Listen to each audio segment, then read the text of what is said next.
I wish everybody a good morning. I'm Bill Petrovic, SCORE mentor, and today's webinar is Website Essentials, Making the Most of Your Online Presence. And before we start, I want to say a few words about SCORE. We're a volunteer organization. We're a resource partner of the SBA.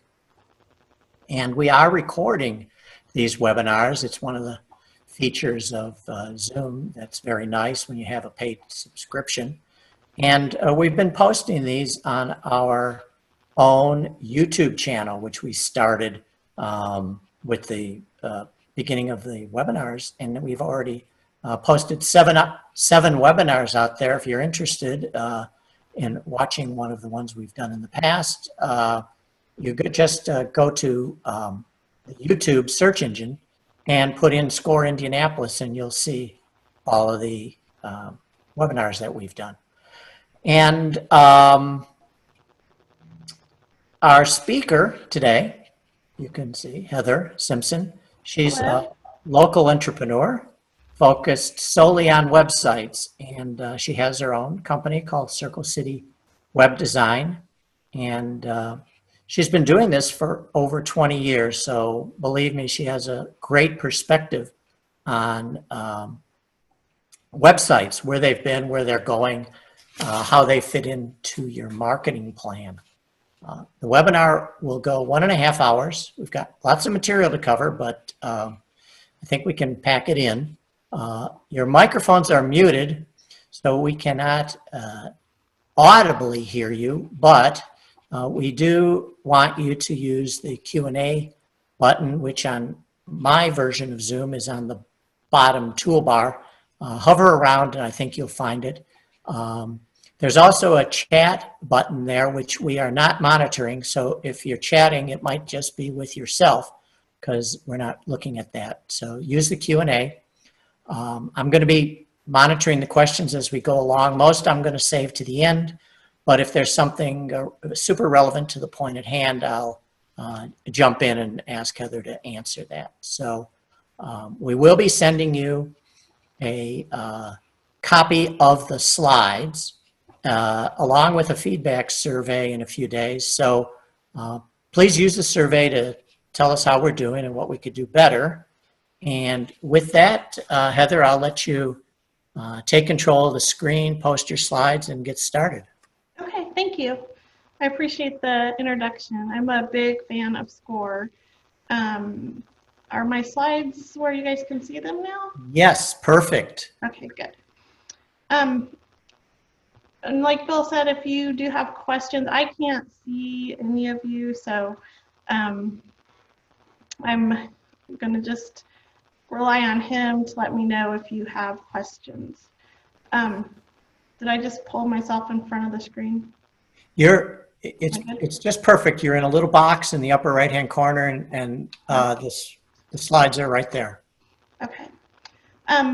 Today we're going to talk about our websites. Obviously, a lot of people, when we first get started out, kind of ask if they actually need a website. I put together some statistics on what the market is or what the coverage is for the internet. And as you can see right now, there are 4.39 billion internet users, and that was in 2019.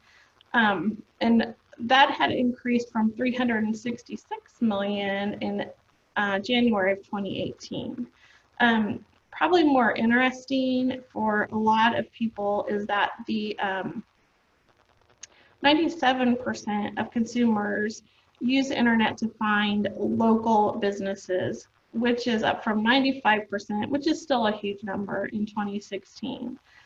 12% of those search every day for a local business. So those are people who are looking for lawn service, or they need somebody to style their hair. They go online. 12% of them go online looking for something different every day. And then 54% look at least once a month. So that should give you an idea of how important it is to have a website presence that really stands out. This is just a quote from Bill Gates. Probably everybody knows who he is. If your business is not on the internet, then your business will be out of business. So I think that was his way of saying that we are becoming so internet centric that kind of the days of people's primary source of information and searching for, an auto store, somebody to fix their car, used to be the phone book, and now it is more likely to be the internet. They go and they jump on Google. So here is kind of I'm going to try the pointer. Can you see my arrow moving? Yes. Oh, yes. Good. So a lot of people, when I first talk to them, they aren't sure what they need or what's involved in having a website or how it works. So from the user standpoint, what you'll need first is a browser, and that is Internet Explorer, Edge, Safari, or Chrome. And somebody will type into the browser your domain name, and that goes to something called a domain name server, which is like a giant internet phone book that connects the information in the browser with the address or the server where the files live. So the server is where all the files actually reside. You might think you're looking at a server in Indianapolis when actually it's a cloud server in Iowa. It's just the domain name servers connect your browser and your website. So that's an important thing to remember.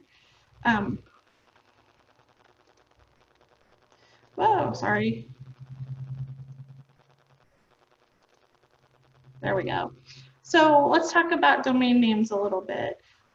Your domain name is the address of your website. So that's what you put, or people put up in the top area when they're trying to find your website. So something like www.yahoo.com, that's a domain name. Let me get this going. So the domain names are registered with a company called ICANN, or it's a nonprofit that monitors all the domain names so that one person has one domain name. You can purchase your domain names yourself by going to GoDaddy. That's my favorite, but there are a number of other places that you can purchase your domain name. When you're choosing your domain name, there are some basic things that if I could get a hold of my customers before they start this process, that I would love to tell them. There are some big mistakes. One is naming your business without considering possible domain names. Now this sounds a little bit crazy that you would think about your domain name before you choose a business name. But one example would be if you want to be AAA Plumbing and you want your market to be Indianapolis, the chances that you're going to get AAA or AAA Plumbing as your domain name are almost zero, which means when you go to build your website, you're going to have to choose a domain name that doesn't match your business quite as closely as if you had picked a different business name that was less common. You might be the only AAA Plumbing in Indianapolis, but there is probably also one in Cincinnati and Kansas City and Los Angeles. So when we're talking about the internet, you have to remember that while you might have a local focus, on the internet, you're playing on a national and international level as far as competing for space. Another problem I see a lot is selecting a domain name that is difficult to spell. A lot of people, myself included, are not great spellers.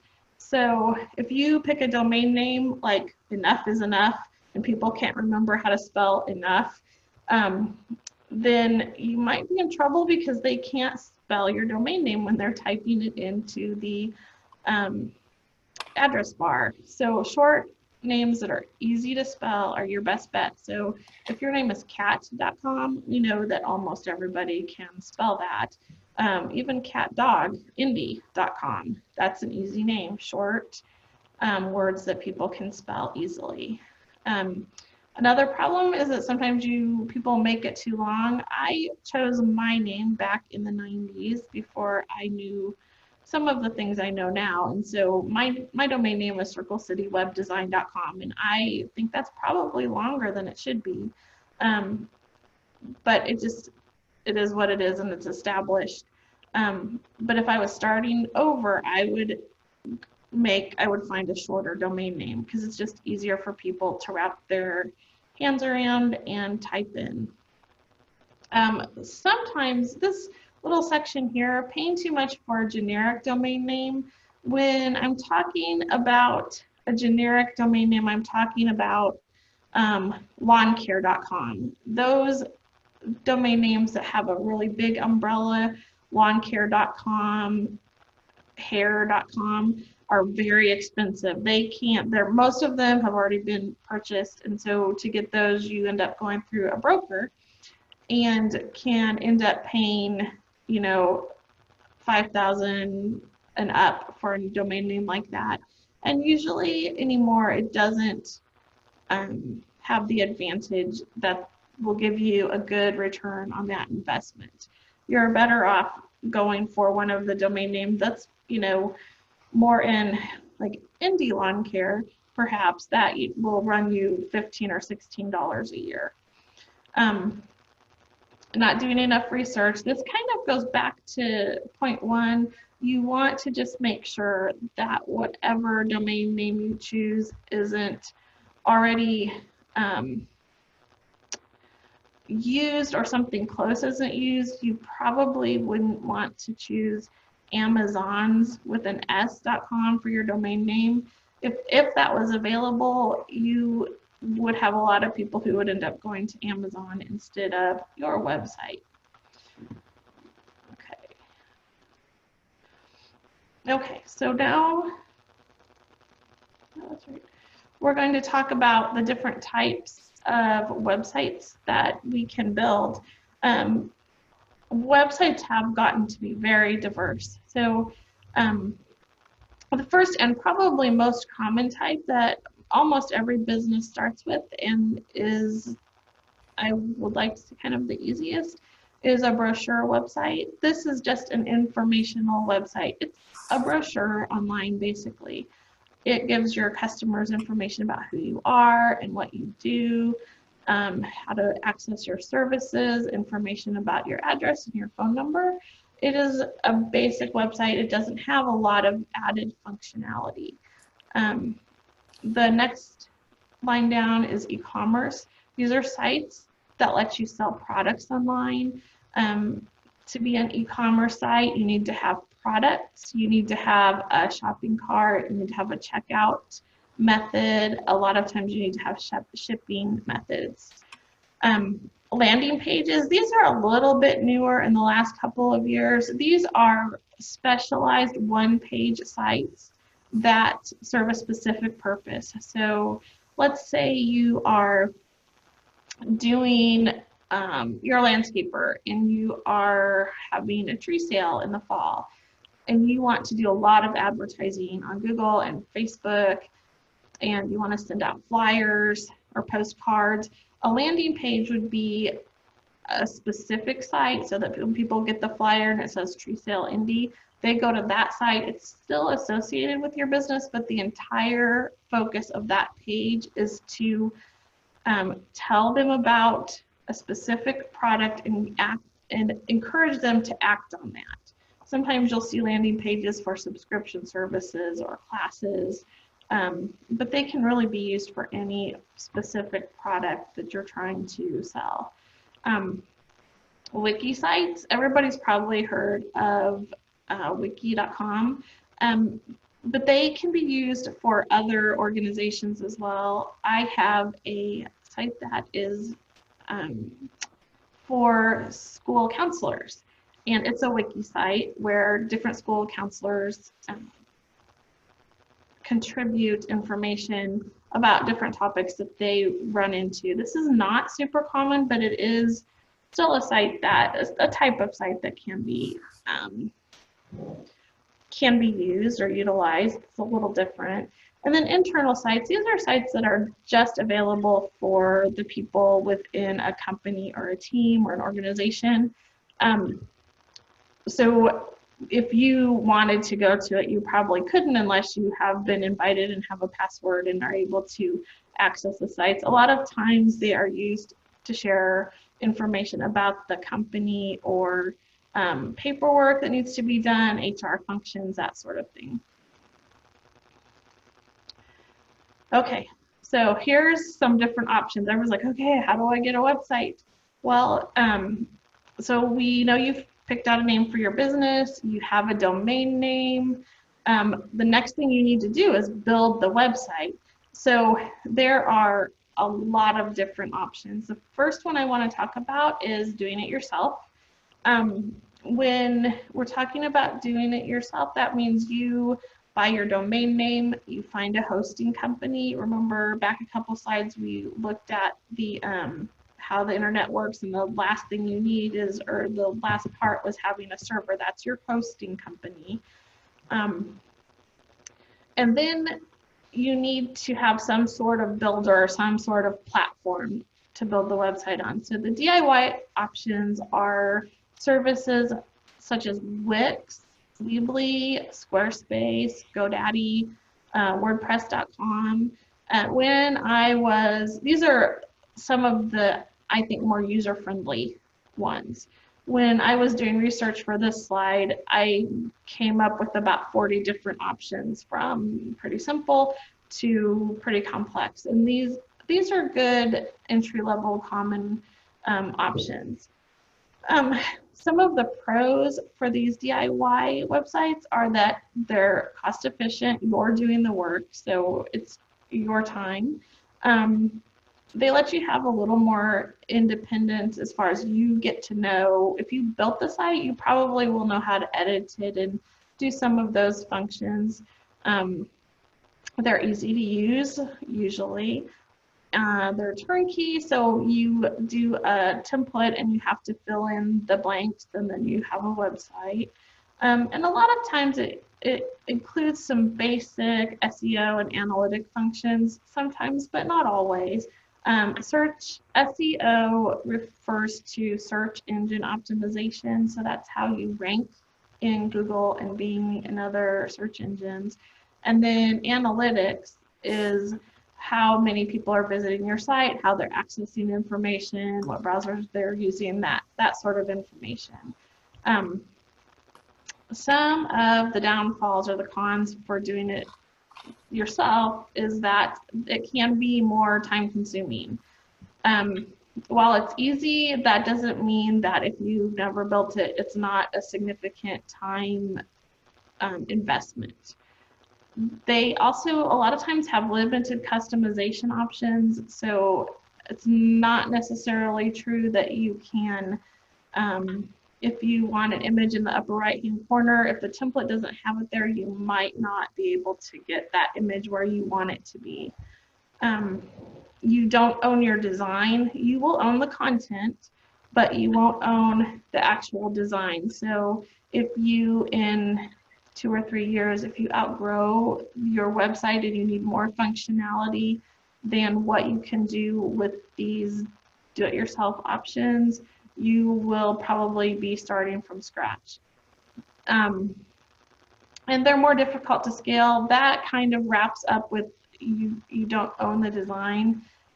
The most common crossovers I get from a person who started as a do-it-yourself website person and then they call me for help is that they started a blog and now they want to monetize it, and they want to put ads on it and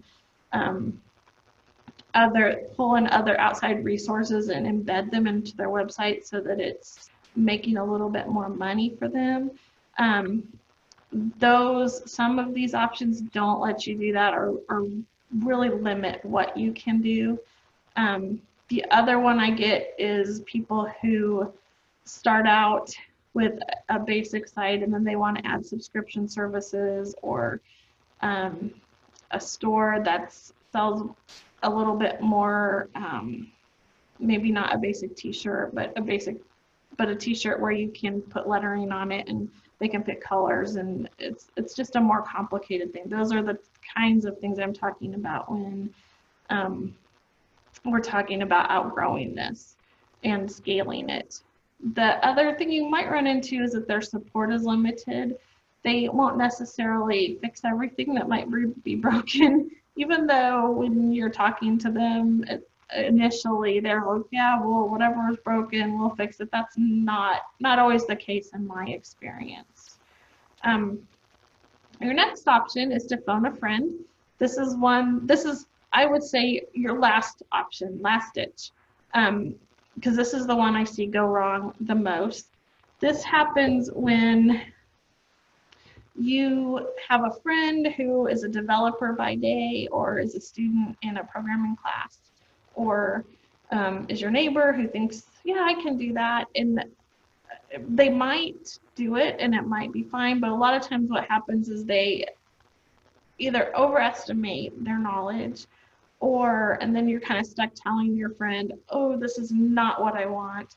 Or they do a website and they do a nice job and then they get busy at their day job, or they move out of town. Something happens so that they are not available anymore to help you with your website. That causes a problem if you had them build it and it's a black box to you. So you don't know how it works. You don't really know how to log in. You don't know where your domain name is registered. So then you're kind of stuck. And I've seen this problem with the phone a friend fairly frequently, which makes me say, do the DIY before you do the phone a friend, or do it together maybe, so you know how that website works. The next kind of option is to hire a pro. That would be someone like me. When you are doing this, you need to be really clear about what you need.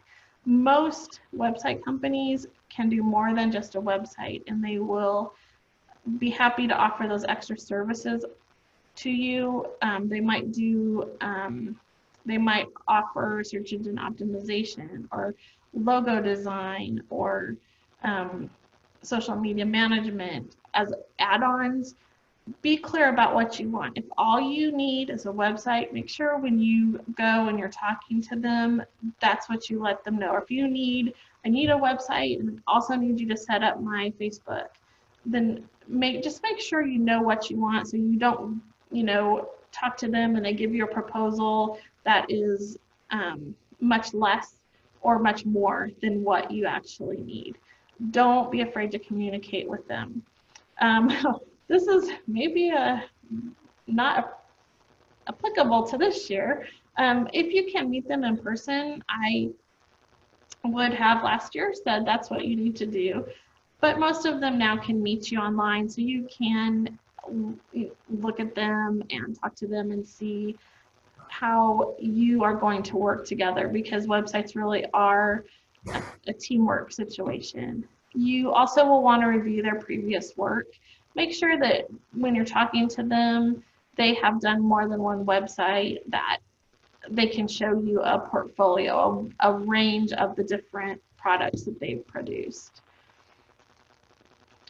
When you're talking to them, you want to ask questions. What are your qualifications? What is your design process? How do I get this up and running? What is included? What will cost extra? Sometimes things like a logo might be more expensive or might be an additional expense. Do you outsource your work, or is it completed in-house? A lot of companies do outsource work to either local people or people overseas. That is something to consider. What will I need to provide you? For instance, when somebody asks me that question, after we get started, I usually ask them to provide the text for different pages. They might need to provide a logo if they already have one, if they have marketing materials. What you need to provide can be a pretty broad question, but just make sure that if you're going to need to provide all the text, that you know that going in. Sometimes bids include content creation, which is writing all that text, and sometimes they don't. So make sure you know where you stand on that. Will I own the original website files? This one is a big question that's very important. You want to make sure that after you have the website completed, that you own the original files for that website, that they are willing to zip them up and put them on a thumb drive or however they want to get them to you and give them to you so that you own that product and you can take it if you need to, like perhaps they go out of business, or you move from Indiana to California and you want to work with somebody local, so that you can take your property to another developer or take control of it yourself. What happens after my website is live? This and ongoing changes, these two are wrapped up together quite a bit. So what happens after your website's live? Your website is a lot like your car. You have to continually maintain it, add content, upgrade the make sure your software is up to date. So you will want to talk to them about the options for maintaining the site and hosting it after it's live. Some red flags, if you're talking to a designer, might include that they won't provide you any reviews or references. They don't want to answer your questions. So if you're talking to somebody and you ask them a question and they're like, well, that's really not important. That's kind of, that can be a red flag if they're not willing to tell you why that's not important. They don't outline what they will provide to you and ask you to sign a contract.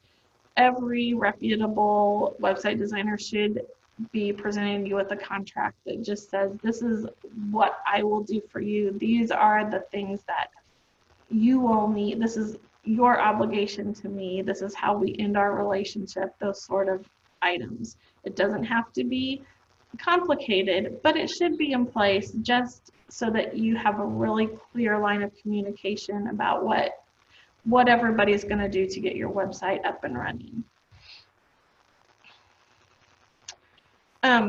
This is just kind of what I just said. Sign a contract with them that outlines their responsibilities and make sure you understand what your responsibilities are as well.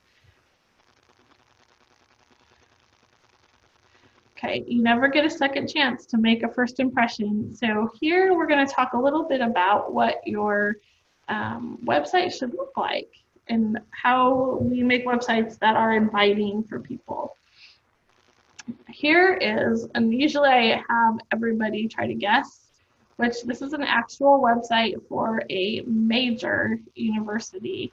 In our live classes, everybody gets to take a guess and try to figure out who this is. This website, which I think is, oh, so sad. And then here's the next page. This is a more recent version of it, where you can tell it says, wow, I just saw your website, can't unsee. And this is on their website. This is the Yale University Art Department's website.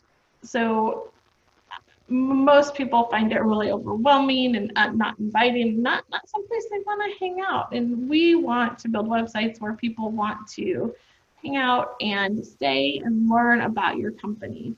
Websites that make a good impression. So after seeing that, we want to kind of emphasize that websites do evoke emotion. So when we build a website, we want to make sure that the content, the colors, the images, that they inspire confidence and connection. So we want them to tell the story of your business. If you are a Harley-Davidson dealer, your website will probably have a certain look and feel. It'll probably be black and red and darker colors and more edgy versus a website that is focused on selling childcare for kindergartners or smaller children, which will probably have a light, more playful look. So you just want people, when they look at your website, to understand what kind of business you have quickly. You don't want them to log onto your website and try to figure out what you do, because it doesn't, your colors and your pictures and your layout don't match your business. This is the face that I made when I saw this website. This is my classic example of bad design. This is actually a website in Florida. And if I told you that, and I don't know if this is true or not, but if I told you that this is the best fencing company in Florida, I doubt most of you would believe me by looking at their website. And they could be, but the first impression they're making online when new customers visit them is that they're dated, that they're hard to work with because you can't even figure out where to go to get to different products that they might have. It's just really overwhelming. So some of the design mistakes that leave visitors feeling anxious and frustrated. So I kind of challenge you, if you are a person who does have a website, when this is over, open up your website and, without looking at the content, ask yourself, do the colors I'm using and the pictures I'm using tell the story of what my business does? And then also look for these kind of red flags. Too much going on. This back here, that's too much going on. Because if I said, go find, where do you find a gate? How do I look at what gates I did? It would take you a long time to figure it out. There's no call to action. We'll talk about calls to action a little bit later. That frustrates people if they want to call you and they cannot find your phone number. They want to send you an email and they can't find a contact form. If you have images that are ugly or irrelevant, that will turn people off if they can't navigate your site easily. Or if you're missing your target audience. This is one I see sometimes. If your audience, for example, is retired people, most of the images on your site should be of older retired people. You don't want to have every image on your site if your target audience is people who are retiring and looking to downsize. You don't want it to be full of small children playing tennis. Or if information is incorrect, that's very frustrating. If somebody's trying to call you and your phone number is not right, or you have a product listed on your site that you don't offer. So basically, the nutshell of all this is that a good website will inspire confidence in your business. Beautiful images and colors and designs can tell the story. What you're doing with your website, you're trying to tell people about who you are and what you do, and that, even more important, that you do that well and that you are competent and you will take good care of them no matter your area. So this is another website that sells fences.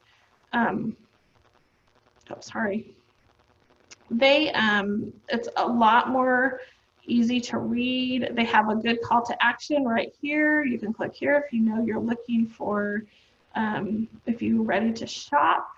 They have another contact option right here. They have the idea gallery, so you know where to go to see their different products.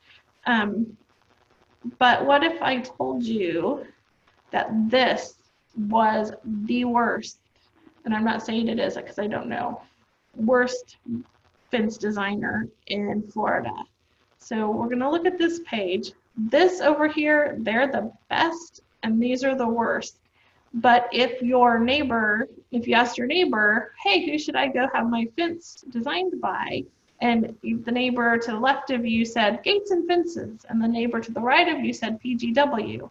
Well, I'm guessing most of the people, even though this might not be as good a company, as reliable, most people would go with this one just based on that first impression. So how do you connect with visitors and give them the information they are looking for? This is one of the main goals of your website. You want to do your research. Oops, sorry. So this is something you probably talk about a lot with your SCORE mentors. Who's your ideal visitor? So you want to know who's visiting your website. How old are they? What's their income? What are the most commonly performed services in your office? So this is kind of an interesting one because, for example, if you're a dentist and one of your most common services is teeth whitening, or one of the services people come to your website a lot to find is teeth whitening, you want to make sure that's prominent on the front page so that they can find it quickly if you know a lot of people are looking for that.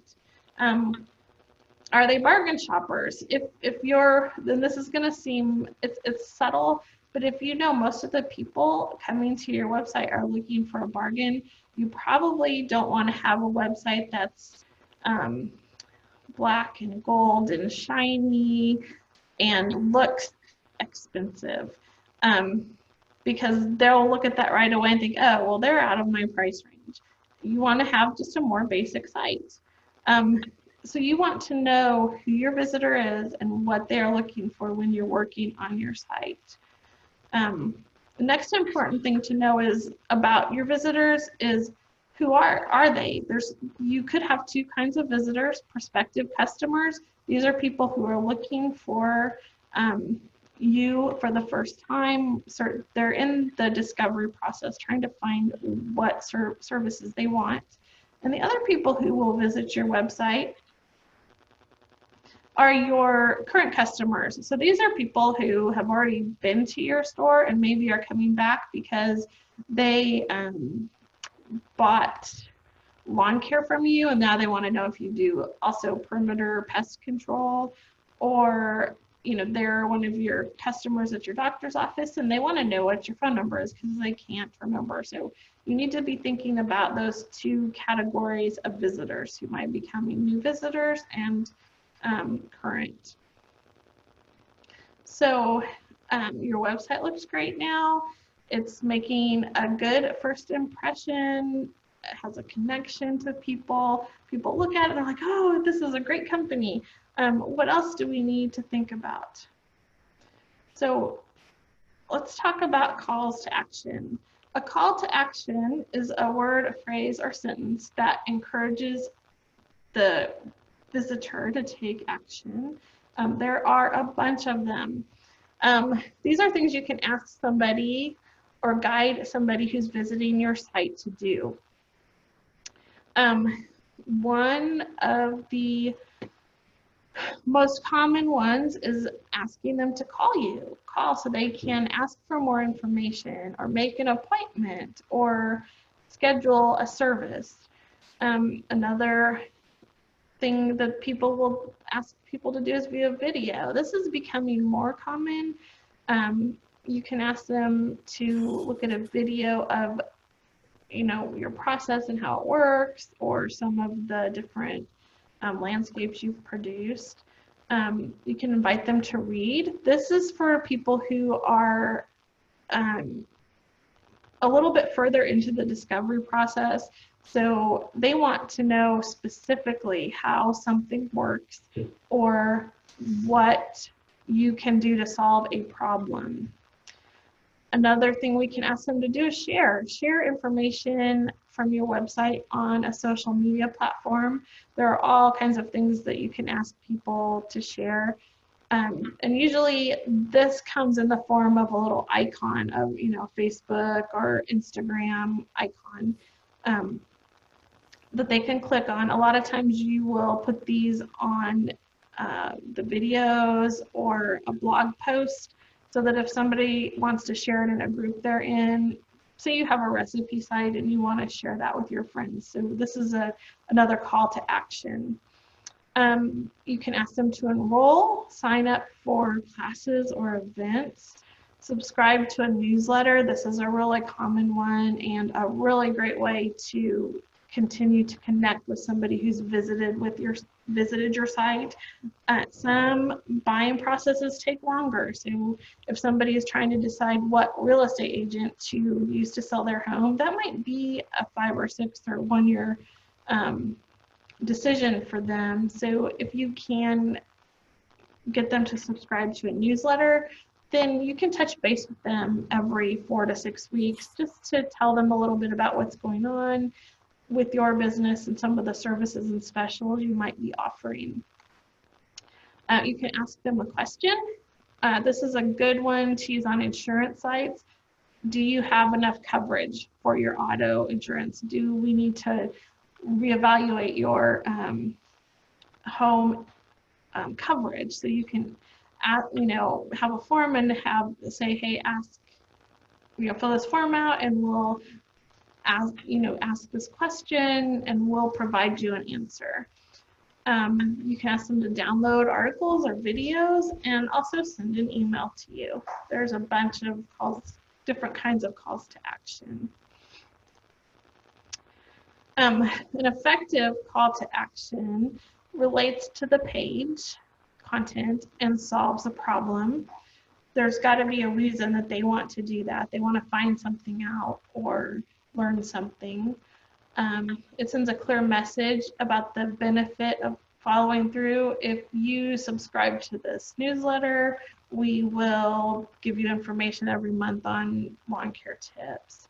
And it delivers what is promised. You don't want to say, if you give us your email, you can download this great, top 10 vacation resorts in Florida, and then not provide that product or whatever it is you promised to deliver to them.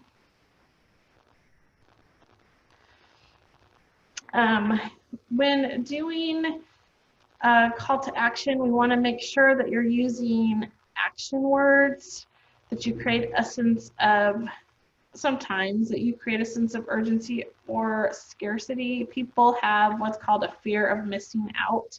So one way to do this is to say, for a limited time, or until midnight tonight, only 5 left. These urgency or scarcity words make people interested in doing whatever the action is now instead of coming back to it in 3 months. Focus on the value of the problem. You want to be solving a problem for them. This is the easy way to do that. Words like easy, fast, reliable, those sort of words will help people understand and want to get that information. You can tell them what the benefits are. If you do these 5 things, this one thing will happen. You want to avoid friction words, which sounds kind of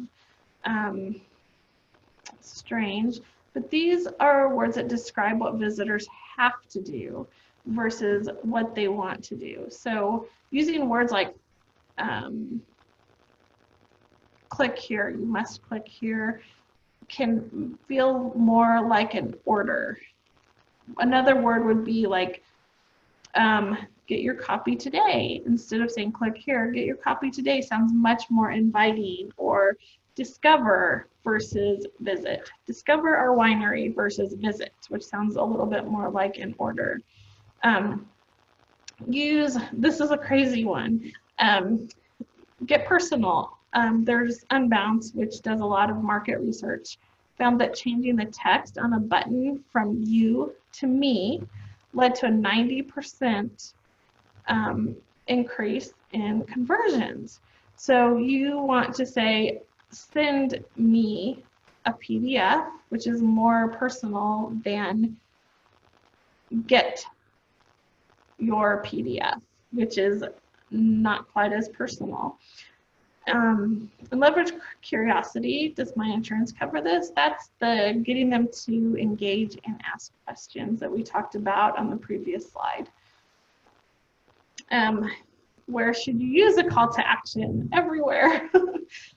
You can use the call to action at the top of your page, on blog posts, in a sidebar, in pop-ups, and in the middle of your content. Here is an example of a sidebar call to action. So we're asking them right here in the sidebar to give us their email and start a free course. This is another site that has a lot of call to actions. These are all buttons here that are on these pages so that they can share these products. We're using this now available to create a sense of urgency.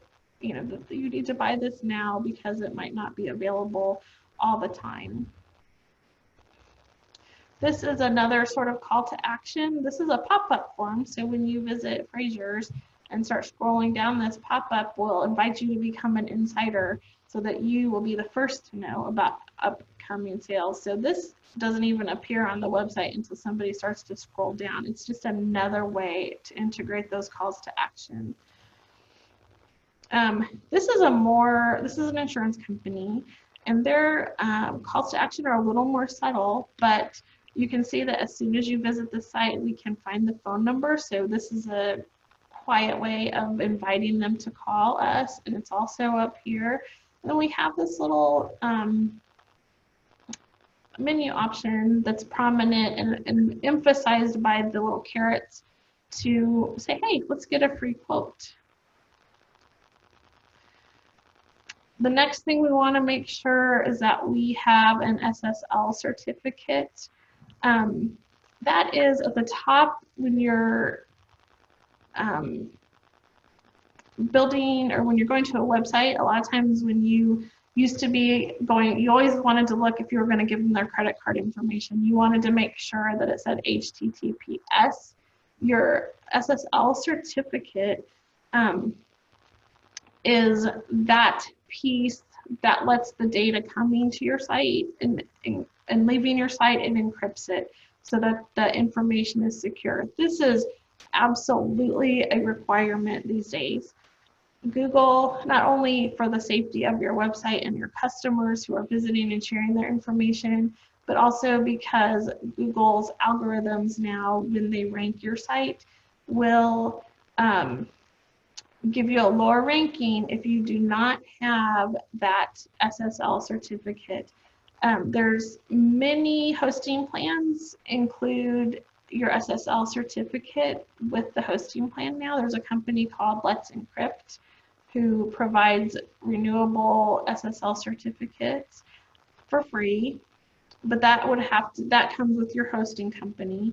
But you can also buy SSL certificates. They range anywhere from $30 a year to $500 a year, depending on how much insurance you want. The $30 ones and the free ones don't have a lot of insurance. This is not as important until you get to have a very big, busy business. But and there's a little debate as to whether or not the insurance provided by the more expensive certificates is really necessary. This is another thing we're going to think about when we build a website. We want to make sure it works well on a variety of devices. So this is 2 different sites and what they look like on a phone or a tablet. This is called responsiveness. So you want to make sure when you're building your site that it will be responsive. So I'm sure everybody's been to a site and they look at it on their phone and they can't read any of it and the pictures are falling off the edge of the screen. More than 50% of the people who are accessing web content now are accessing that content from a phone. So it absolutely has to work on phones and tablets.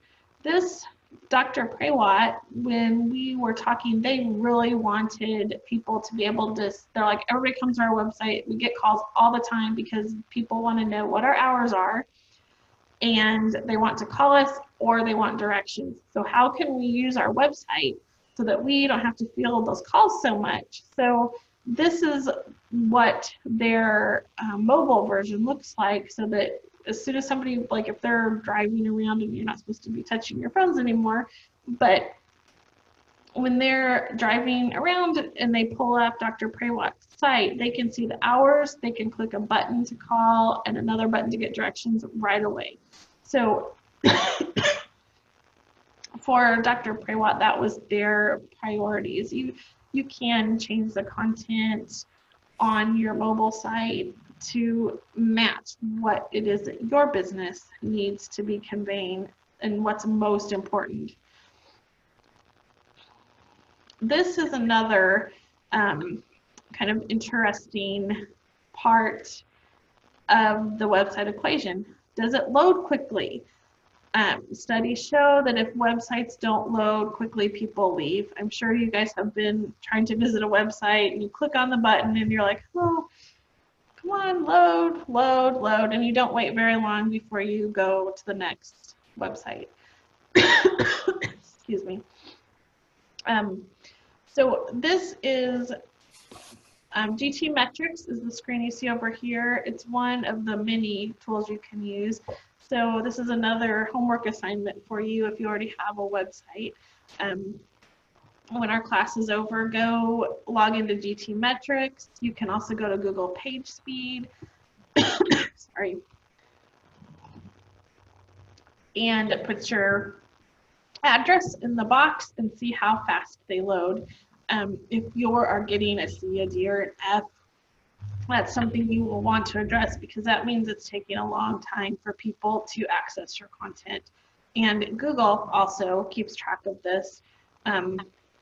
So if your website's really slow, you won't rank as well on Google. The other thing, I'm just going to pause for a second, because we've talked about your SSL certificate and page speed. These are new within the last 3 or 4 years. The latest consideration that I got a white paper on within the last 4 or 5 months is that they are going to start measuring user experience. So that will include things like navigation and how easy it is to access information on your site. This is another thing you don't want to have happen. You don't want to have broken links. So this is when somebody goes to your website and clicks on one of the navigation items at the top, or they're clicking on one of your calls to action, and they get a page like this that says the page is not found.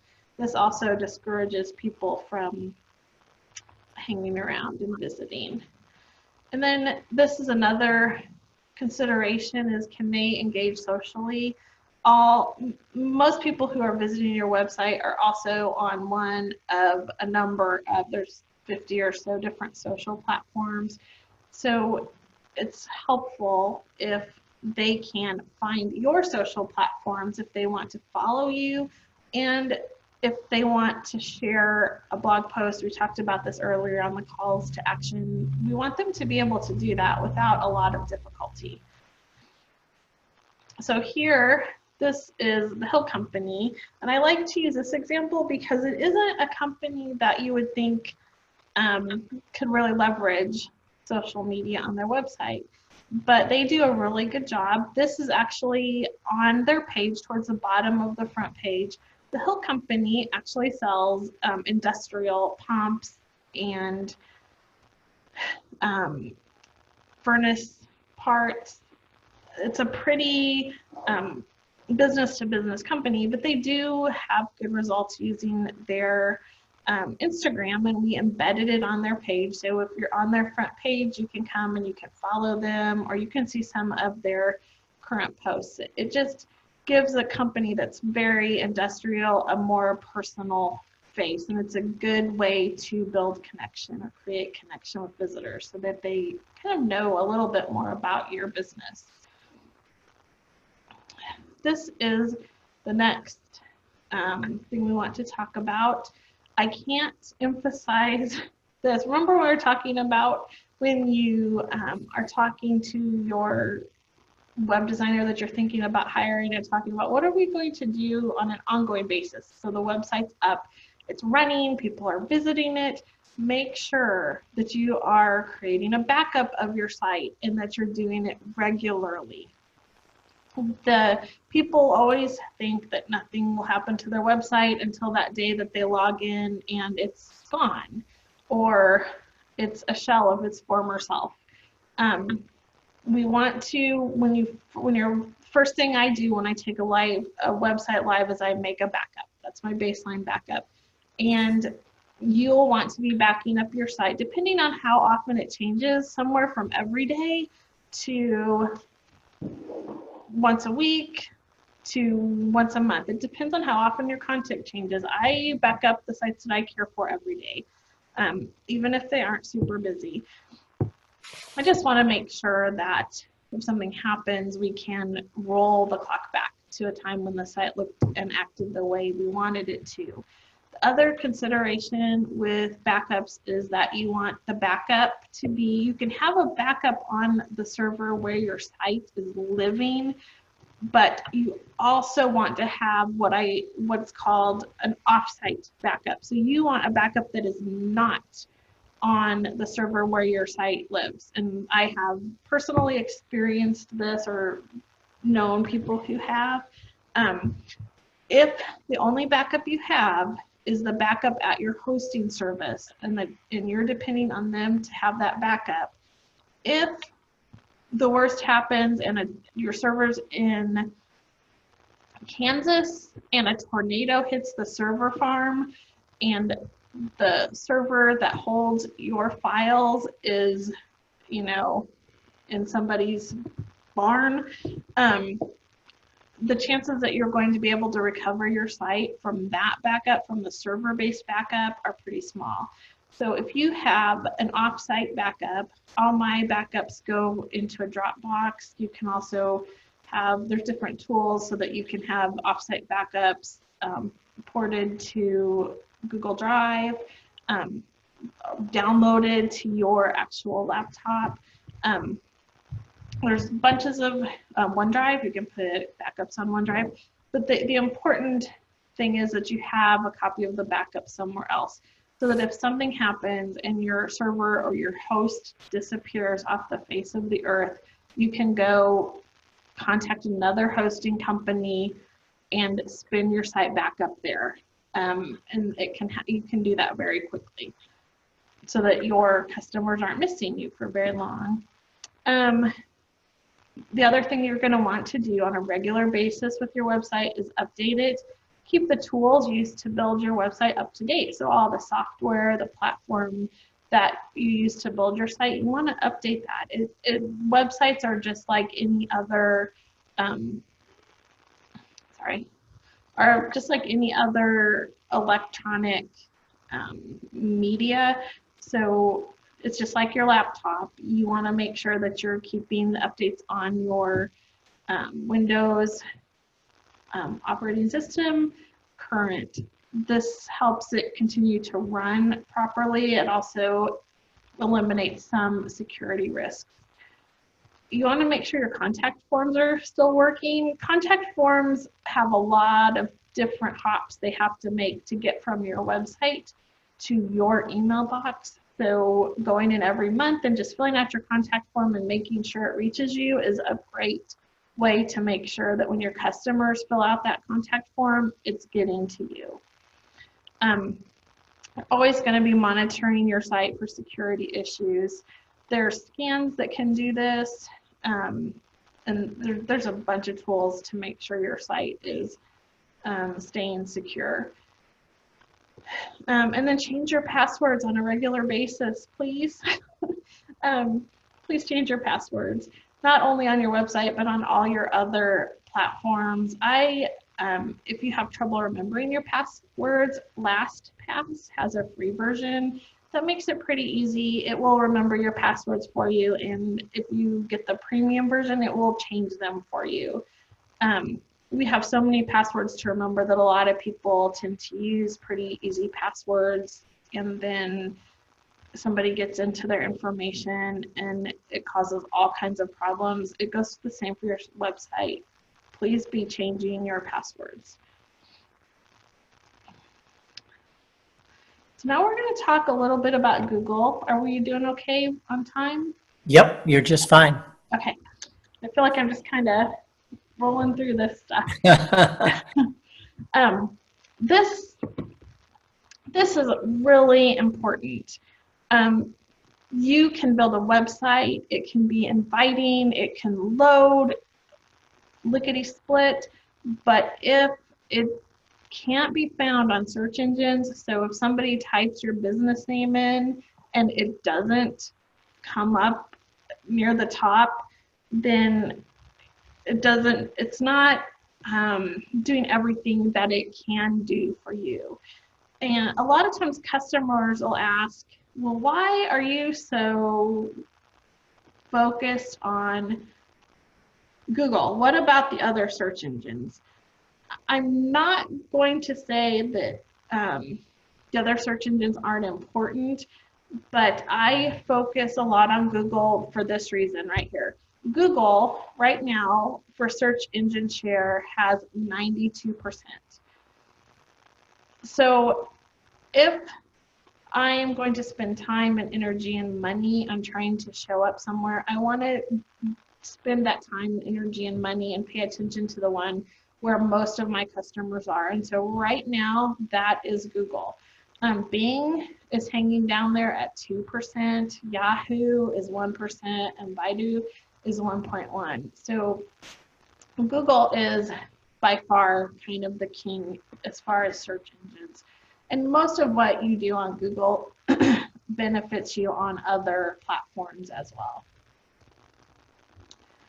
So some of the basics toward basic things you can do to help Google find you is you want to use relevant keywords on your pages. So every page should have a focus and a purpose. One example would be if you are doing custom signs in Indianapolis and you do yard signs.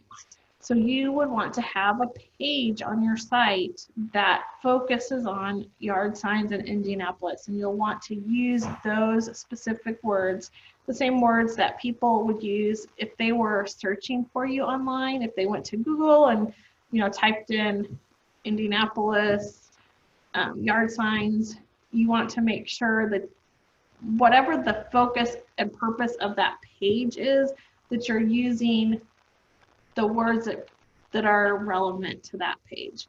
It doesn't do you much good to have a page about yard signs and have 10 pictures of yard signs, but none of the pictures on the page have captions, and none of the content, none of the descriptions you have on the page about your service use that word.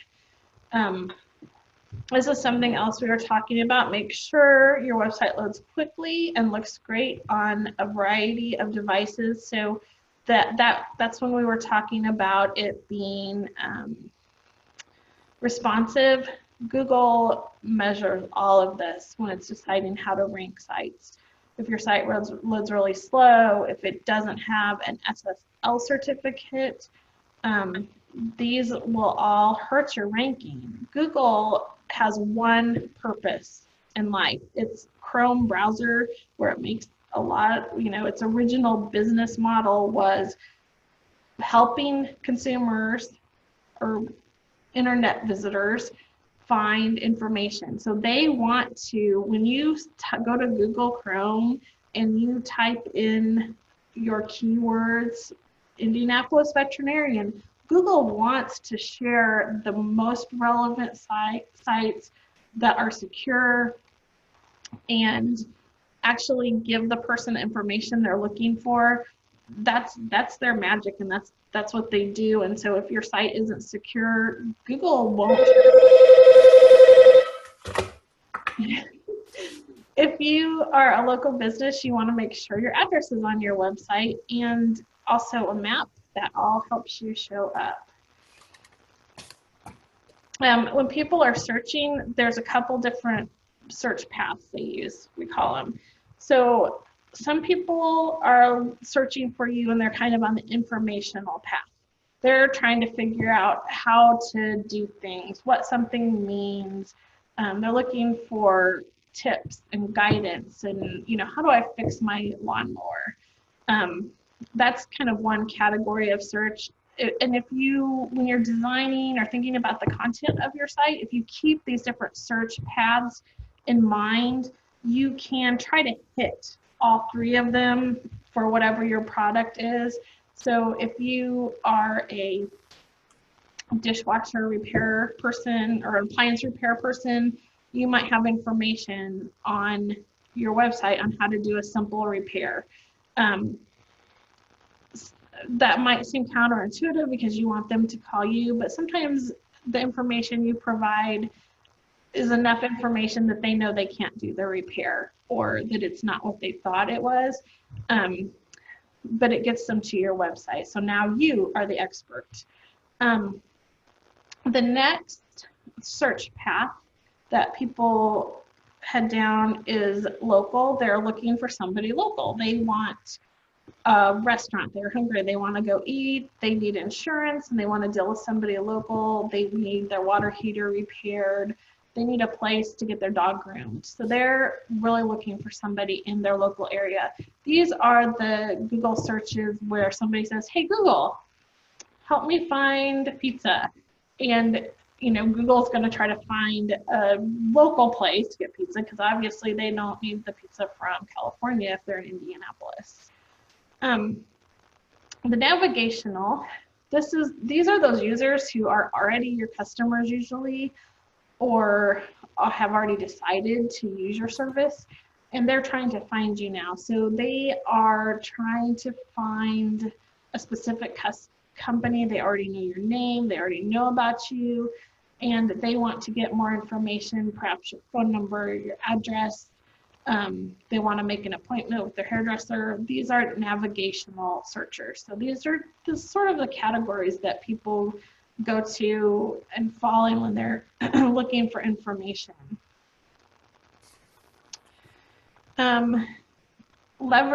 These are for the people who are looking for information. It's just some little tips for how to attract them to your site. Those were these people in this informational category. So if you want to attract them,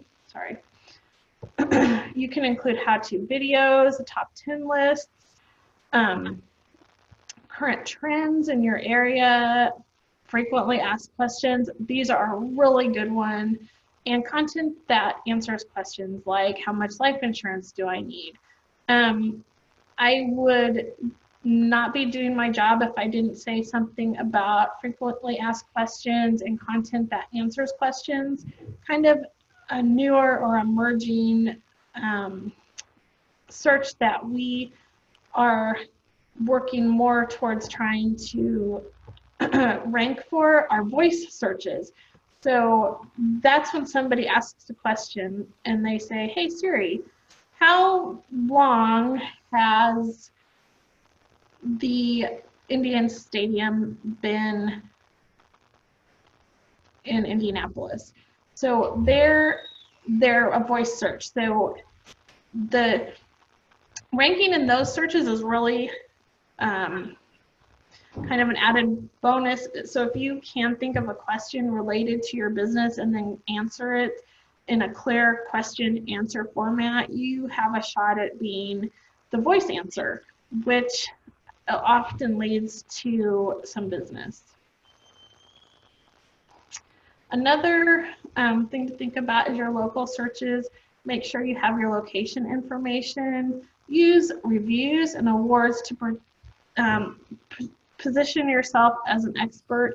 The reviews and the awards can help you compete in your local area. This can be a very powerful way to drive business to your location. Make good use of keywords. So if you're doing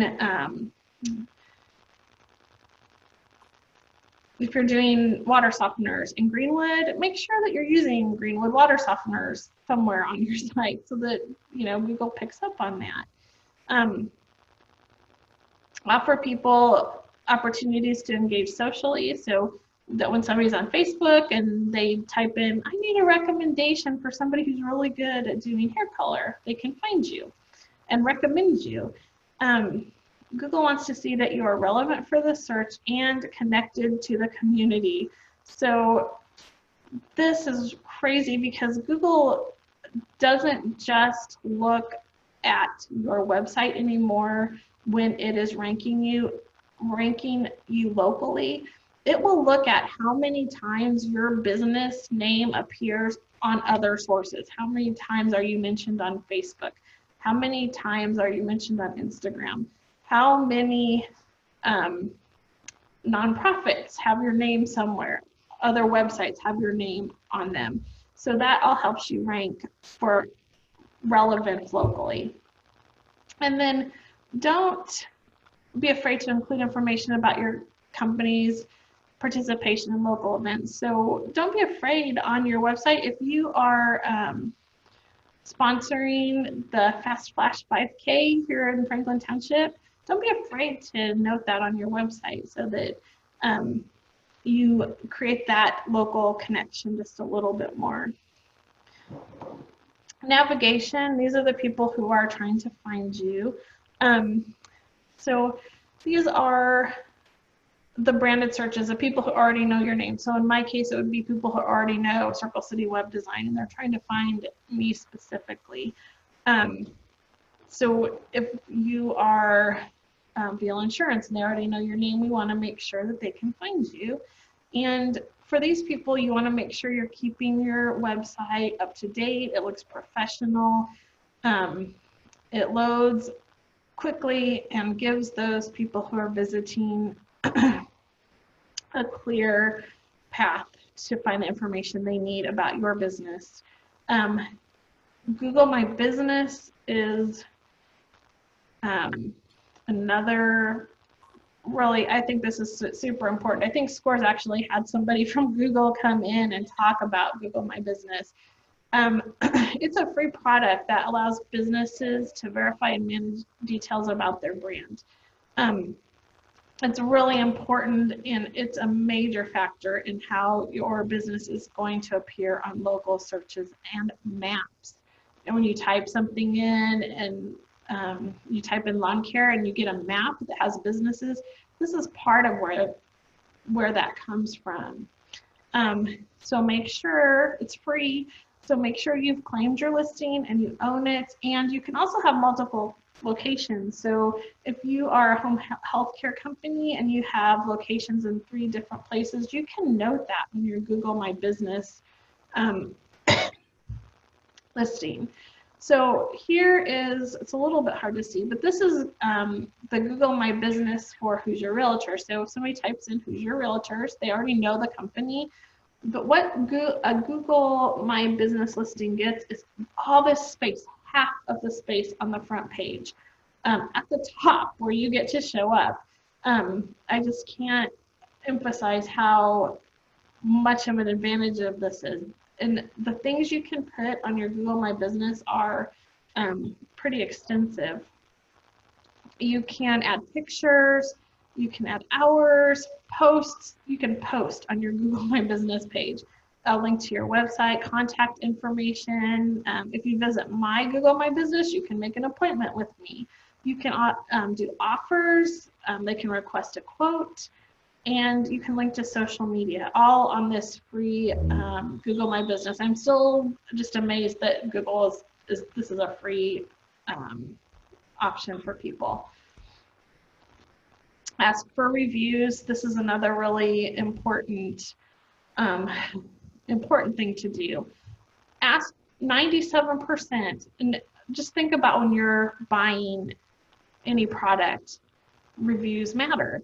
97%, these are the stats behind it, 97% of consumers say they read online reviews. 97% when searching for a local business. 85% trust online reviews as much as personal recommendations. So 85% of the people out there are likely to look at an online review. Whether this is right or wrong, we can debate that all day long.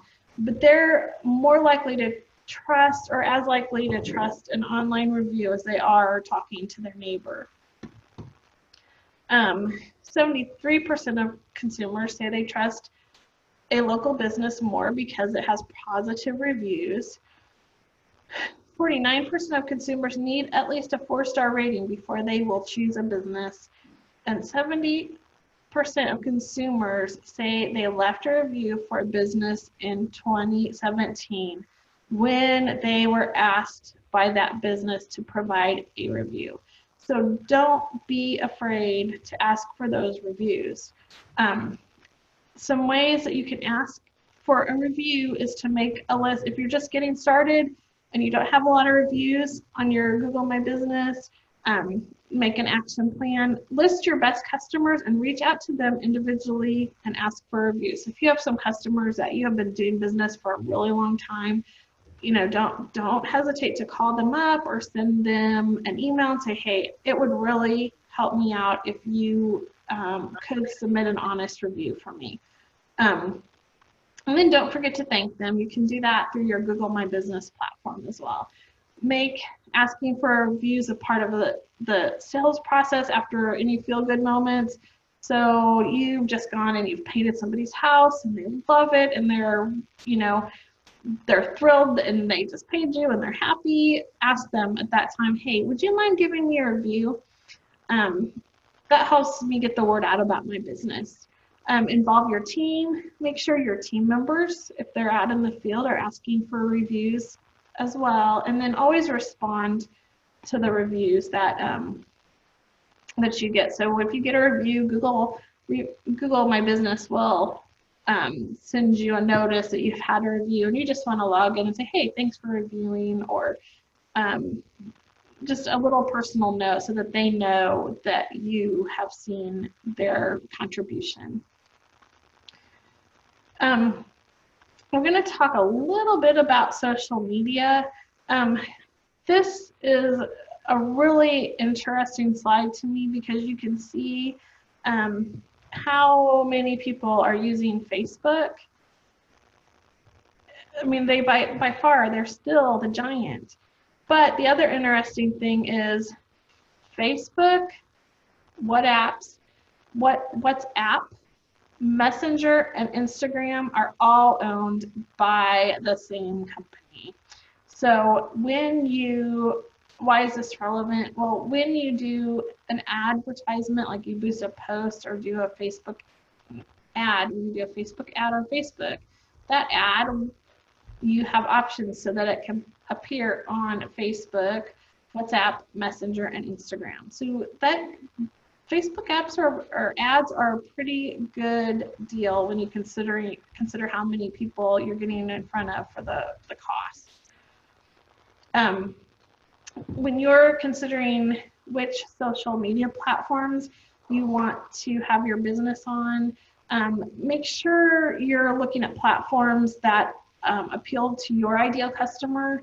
So if you're selling higher end homes and your ideal customer is 40 to 60 years old, you're probably going to be looking at probably Facebook, YouTube, maybe Pinterest, but an app like Snapchat or TikTok, those are much younger crowds.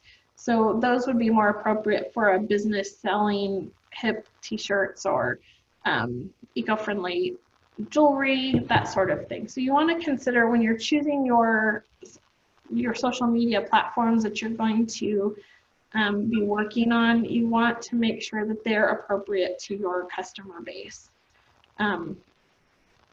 Don't try to be on every social media platform. That usually backfires. So pick the ones that are relevant. Be consistent. Try to have a calendar for your posts and stick with that calendar. You don't want to create a Facebook, You don't want to create a Facebook page and then never look at it again, because the danger there is that somebody finds you on Facebook and you haven't posted for 3 years, so they think you're not in business anymore. So if you're going to have a Facebook page or an Instagram, try to post on it every week. Ideally, more is even better, but be spontaneous. Share impromptu moments that match your messaging now and then. You're not trying to sell with every post. You are trying to create a connection and a relationship so that they remember you. And this is very crash course, but these are kind of ancillary items to your website. Okay, this is something I always want to talk about. This is what your website can and can't do. Your website can present your business in a professional light. It can help people find you. It can tell people about your business. What it can't do is be your business. It can't provide that satisfied customer who wants your business. My most successful customers have a great product and provide fantastic service. Think Chick-fil-A. They're not my customer, but they have a business plan that really underpins, that has all the pieces they need to be successful as a business, and their website shares that information. So this is my contact information. If you need to get a hold of me, you're welcome to send me an email or give me a call or visit my website. And I don't know if we have any questions or not. Yeah, let's So I need to take this down, right, is what we talked about. yeah. And one of the things that I wanted to ask you about is a lot of websites have a tab called About Us. Uh-huh. And what do you suggest people put in that section? And is it important? Yes. And it depends a lot on what business you have. The About Us can have information about the people on your team, what their qualifications are. So that might be important in a business that, like a counseling business. So the About Us tab would give people a place to look at the different counselors that work there and what their qualifications are, how long they've been doing it. That's important. The other, for a more service-oriented business, sometimes that About Us tab will include information about how long you've been in business. That's important to some people, that they know you have been in business for more than three months. So how long you've been in business, how to contact you, that information you can share on any page you want, because people, they'll be in the middle of reading something and they'll decide, oh, I want to contact them. So that's also good to have on the About Us. Do you think that putting pictures of people, like the owner or the plumbers or customer service reps, do you think that's important? It's important if you're willing to keep them up to date. That can kind of be a sticky wicket. It's a great thing to have. I have some, like I have a church, and they are on it. When their staff changes, we have new pictures, we have new bios. But if you're not sure that you're going to keep maintaining that, then don't put the pictures up, because that just confuses people. But it's a nice thing. It does create pictures. Any kind of picture you have on your website that's high quality, and creates a connection, that's helpful. It makes people more comfortable contacting you if they can put a face to a name and associate that with your business.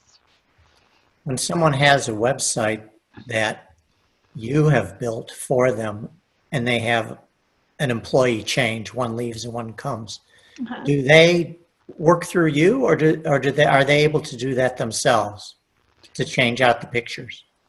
In my case, I have two kinds of different customers. I have customers who want to do it themselves, and so they have all the tools at their disposal if they want to log in and make those changes. And then I have other customers who they send me an email with the information and I make the changes for them because they're more focused on running their business. So that's kind of a personal choice that a business would want to hash out with their developer before the process starts. So Okay.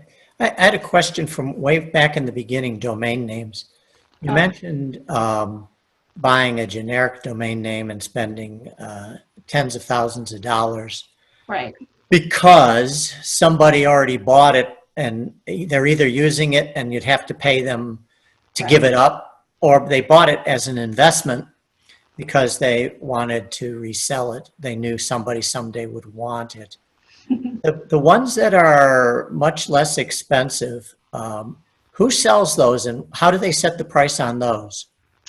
Those are sold, the ones that are not claimed yet are typically sold by companies like GoDaddy, GoDaddy, Network Solutions. There are a bunch of places that sell domain names. And what kind of prices do they put on them? Oh, they're like sometimes you can get a deal at GoDaddy where it's like $5 for your first year, but typically you can expect to put $15 to $30 in your budget for your domain name every year because it's something you don't own it, you own the rights to use it, so you're kind of renting it. But $15 to $30 is a reasonable amount. The websites I do, I always make the domains private, so that if somebody goes to whois.com and puts the domain name in, they can't get my customers' email and personal and registration information. It costs about $10 a year to keep that information private. Okay. Well, we only have a few more minutes left, and this is perfect because we got through all the slides and we weren't rushing. And there's a couple questions came in here, right? Just at the very last minute. Okay.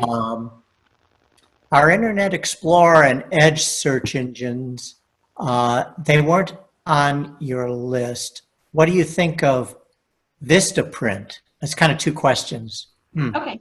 I love Vistaprint. I think they do a really good job of, low cost printing, and I think they'll help you with a logo too. Edge, and I think maybe there's a little bit of confusion about search engines and browsers. The browser is like Chrome is a browser. Edge is a browser, Safari is a browser. They're the applications that render or display websites. Edge has gotten to be a pretty good browser. It kind of, Microsoft struggled a little bit with Internet Explorer for a while. Internet Explorer is being phased out though. If you do a little bit of web research, they have stopped supporting Internet Explorer, I think as of 2017. So it's still there, you can still use it, but Microsoft's saying use Edge now because we're not gonna keep, doing security patches and maintaining Internet Explorer. So if you want to transition and still use a Microsoft product, I would say go to Edge. Edge is pretty good. I don't know if that answers the question, but we have 1 minute, and here's a really good question. Some people just say, "Well, I don't need a website. I just use Facebook." Is Facebook a website, or is it not a website? And is it a substitute for a website, or do you need one or the other or both, or how do you answer that? It's not a website. It does convey a lot of information. The problem with Facebook is that you are at the mercy of Facebook, and there are as many people who are on Facebook, there are a lot of people who are not. So if you're relying on Facebook to be your website and you're trying to reach a customer who doesn't have a Facebook account, and there are a lot of people, especially younger people, who do not use the Facebook platform. They won't be able to see your information unless they log into Facebook, or not all of your information. Facebook is not a website, it's a social media platform. Okay, perfect. We started at exactly 12. We're ending at exactly 1:30. The slides will be coming your way along with a feedback survey, so please answer that. The last slide was Heather's contact information. So if you didn't catch it during the presentation, you can catch it there. And if you have additional questions, please ask. So thanks, everybody, and look forward to seeing you at another SCORE webinar. Thank you very much. Okay, bye. Bye-bye.